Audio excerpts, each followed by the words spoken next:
Writing task 1 is more difficult than writing task 2. Mixed charts are very challenging. Yeah, there are some test takers who think so, but today we're going to clarify the situation with writing task 1, and today we will look through one writing task 1, and I will provide you with a model answer for this writing task 1. But before you start, please don't forget to subscribe to the channel to get the most relevant information about IELTS and like this video.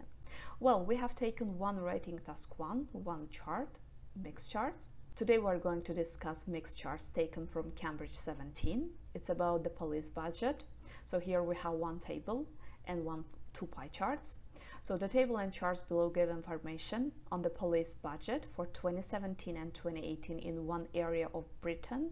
The table shows where the money came from, and the pie charts show how it was distributed. Summarize the information by selecting and reporting the main features and make comparisons where relevant. So here we have the table. In the table we can see some sources, and we can see the difference in the sources, the money taken from 2017 and 2018.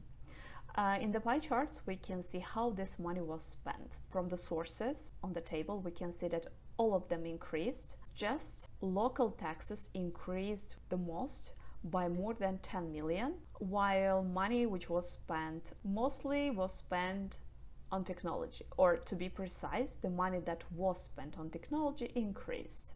Okay, here we don't see any correlation, and we can see that the salaries of staff decrease. Let's look at one model answer. So as you know, usually we write writing task 1 in this structure: introduction, overview, body paragraph 1 and body paragraph 2. So mixed charts are easy in case of dividing into body paragraphs. So as you know that we have to divide the data into two body paragraphs according to some common features. So we can take increasing trends and decreasing trends and write them in two separate paragraphs, or we can take the largest parts and the smallest parts and write them in separate paragraphs. In case of mixed charts, it's easier because we can write the information about the first chart in the first body paragraph and the information about the second chart in the second body paragraph. Just sometimes some charts may give us a lot of data, much data, but some charts can give us very little data. In this case, the charts with big data, charts with a large amount of data, can be divided into two body paragraphs, and the chart with just small amount of data can be written in just one separate body paragraph. And in this case, we can have three body paragraphs.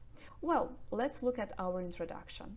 Two charts provide information about the police budget in 2017 and 2018.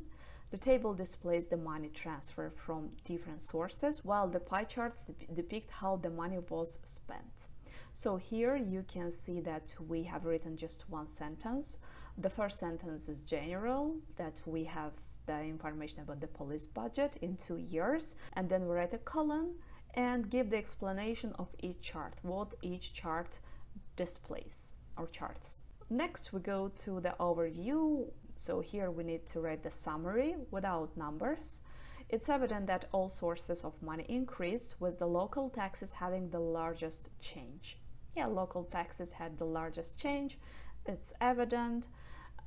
This is the most important information for the table, and the information on the pie charts reveals that the funding of technology increased at the expense of cutting money for salaries.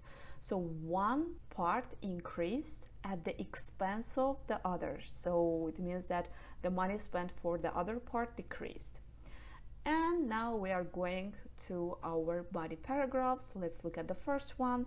In terms of the sources, so here I inform the examiner that this body paragraph is about the sources. It's about the table. In terms of the sources, the total increase was almost 14 million pounds sterling, from which more than 10 million pounds sterling relate to the local taxes.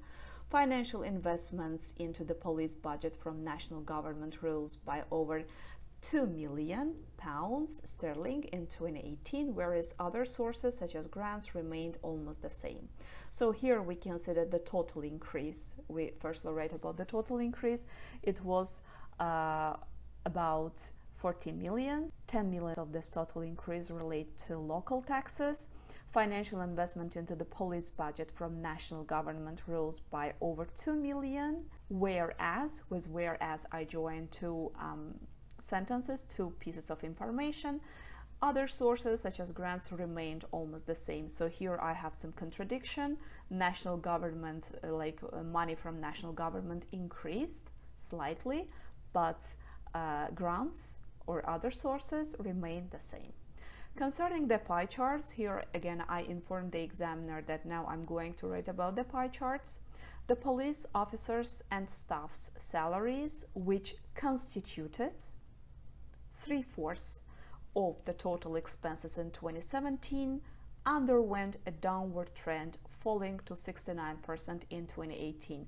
So here I used a mix of different grammar structures. Firstly, I say the police officers and staff salaries, then I use a relative clause which constituted 3/4.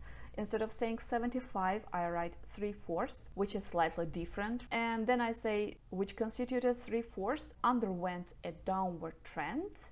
And then with a participle clause, I give the information about numbers, falling to 69. And on the contrary, so I have again some contradiction, the expenditure on technology was almost twice as much in 2018 as in 2017. I use here the structure twice as much as. It's a very good structure that you can use in writings to make some comparisons. If you don't know this structure, just write a comment below. I will prepare a video how to use this structure in sentences. And here we have some numbers at the end, 14% as opposed to 8%. And the allocated budget for buildings and transport saw no change. Again, participle remaining at 17%. So it's a very good essay. I can definitely say that this essay could get 9 bands. Although in some cases this essay may sound a little bit wordy. As you know, today in English we try to shorten sentences and write less wordy sentences. But in IELTS, as you know, we have to write at least 150 words. That's why sometimes wordiness is not a big problem. Well, that's all. If you like this video, just let me know about this in the comment section and I'll try to prepare more of such videos. See you in the next video.